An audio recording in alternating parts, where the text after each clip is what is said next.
What are my expectations for the Boston Celtics? Let's get into this.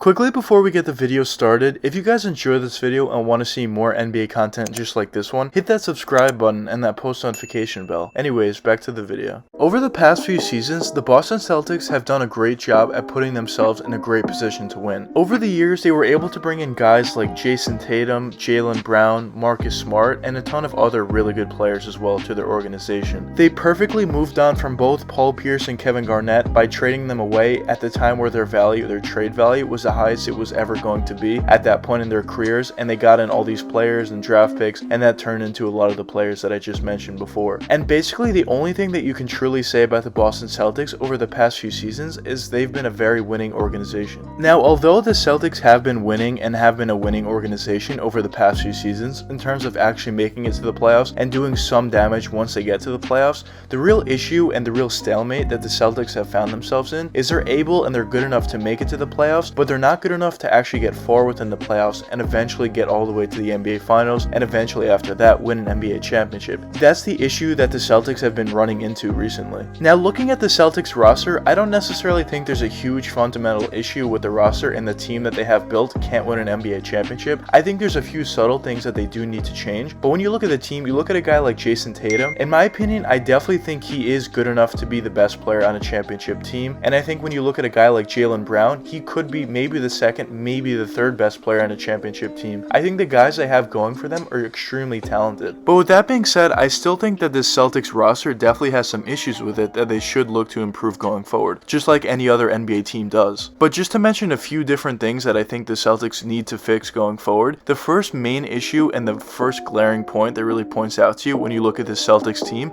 is a lack of a true NBA center on their roster. They've been having an issue with having a true center on their team for a long time. They've brought in some other guys that they try to work out. Recently they brought in a guy like Ennis Kanter, who I think is a very good backup center. The thing about Kanter is he's fantastic on the offensive side of the ball, and I think he's actually very underrated in that sense. He's able to hit that mid-range jump shot, sometimes even a corner three-point jump shot, but where he really makes his money is in the post. He has fantastic footwork, probably some of the best footwork for a big man in the league. He has a great touch around the basket, and he could basically score and work whatever defender is guarding him. You talk about some of the best defenders in the NBA, Rudy Gobert, some other great defensive centers guarding him, and he makes him look silly at times. He's just fantastic in the paint. But the issue with a guy like Ennis Kanter is he can't play defense. And when you look at the Celtics roster, they have some guys, specifically Marcus Smart, who are fantastic defenders, but once you get by that initial defender, you really need that center in the paint to really lock down the paint and just help out your defense in general. When you have a true lockdown center, it just helps everybody else out because now they have more confidence that if the player they were guarding were able to get past him, that center could easily move up and switch onto that guy and either get a block shot or a true contest. But with the Celtics over the past few seasons, they've definitely not had that center, which has been an issue for them, and a big reason in my opinion why they weren't able to do more once they made it to the playoffs. But in my opinion, another issue with this Boston Celtics roster was a lack of depth. When you look at their top two guys, of course you talk about Jason Tatum and Jaylen Brown, and what the Celtics have been doing over the past few seasons and what most NBA teams do if they have multiple stars on their team is mismatch the minutes of their main stars. And what I mean by that is you would start both Jaylen Brown and Jason Tatum, but maybe you take out Tatum out of the game and you leave Brown in and play Brown for a little bit, and then once you bring Tatum back in the game, you take out Brown. So there's always one of those two stars that are playing at all times. Now, in my opinion, I think this is a very effective method, and I definitely think it helps out your bench depth, but either way, even if you're mismatching your stars' minutes, you still need to have some good players coming off the bench. When you look at other teams around the league, like the Utah Jazz, the New York Knicks even, Los Angeles Lakers this year, the Clippers over the past few seasons, all these teams are known for their great depth. Of course, they have the stars in their starting lineup, and the stars are going to play most of the game, but sometimes your stars get tired, and once you have to go to your bench during the regular season or even during the playoffs, they're able to actually perform well and actually provide and either keep the score the way it is in terms of if you're leading when the stars come out of the game, they'll hold your lead or maybe won't lose it altogether, or if you're losing, maybe they'll even make a little bit of a comeback for you. Having a great bench unit is extremely extremely important, especially when it comes down to the playoffs. And in my opinion, the lack of depth on the Celtics roster was one of the biggest reasons as well why they weren't able to do better once it came to the playoffs. The roster that the Celtics have currently is definitely talented enough to make the playoffs, but when you talk about actually performing in the playoffs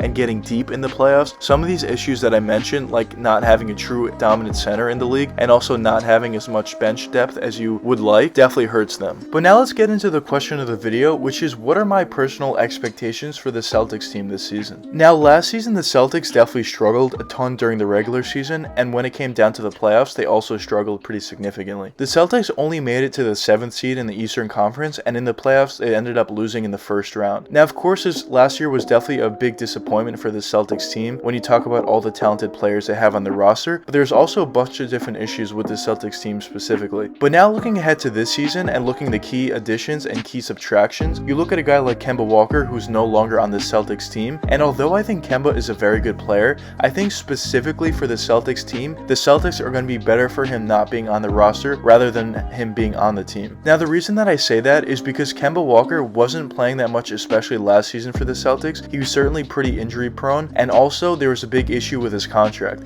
He was getting paid a ridiculous number in terms of the amount of money he was getting in his contract, but he also wasn't playing on the court that much. And when he was playing on the court, I don't necessarily know if a guy like Kemba really meshes with the players they have on their team. When you talk about Kemba, he's not necessarily an off-guard point guard. He's a scoring guard that's a fantastic scorer, but he's more of an on-ball kind of guy where he needs the ball in his hands to score, of course. But when you look at a guy like Jason Tatum and also Jaylen Brown, these guys are players that really need the ball in their hands as well. So now you have 3 players on your team that all need the ball in their hands and also weren't necessarily playing within the offense together. I just think it ultimately just didn't work out. And I think the fact that Kemba's no longer on this team is actually going to be a benefit for the Celtics going forward. But you look at some key additions to their team, they brought in a guy like Josh Richardson, who's a fantastic defender and a really good 3-point shooter as well. They also brought in Dennis Schroeder, who's a decent point guard. I think he's more of a guy who should come off the bench for them. I don't know if they're going to do that or not, but I think coming off the bench and just the scoring punch that he provides for this team could be pretty huge for them. But we'll see how they treat Dennis Schroeder. Maybe they do start him along with the 3 other guys. He's also a decent player, clearly a little bit of a drop off from Kemba, but maybe they think a guy like Dennis Schroeder could be better for them specifically going forward. We'll see what happens with that. And they have some other pretty talented guys on the team. But overall, my expectations for the Celtics team this season would certainly be make the playoffs. That's first and foremost, but that's a given for the Celtics team over the past few years. But I would expect the Celtics team to be a lot better than they were last year. Last year they were the 7th seed and clearly struggling during the entire season.